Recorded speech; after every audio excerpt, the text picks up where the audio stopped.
আসসালামু আলাইকুম, কেমন আছেন আপনারা সবাই? এই দেখেন আমাদের ইস্যুতে পোস্ট অফিস মোড়ের অবস্থা। অবৈধ প্রিপেড মিটার দেওয়ার জন্য এই যে অবরোধ হচ্ছে, পুলিশ প্রশাসন আছে। এই যে দেখুন কত লোকজন, দেখেন কত গাড়িটা দাঁড়ায় আছে, এগুলো সব আটকায় দিয়ে আজকে সব অবরোধ করতেছে সবাই।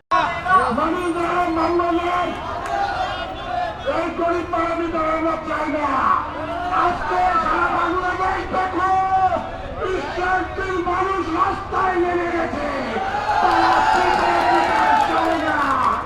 তারা মামলা দিয়ে আমাদেরকে সরিয়ে রাখা যায় না।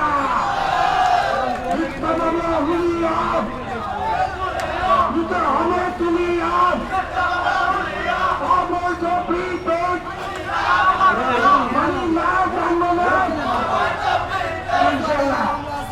আমরা সাংবাদিক সম্মেলন করে পেপার পত্রিকায়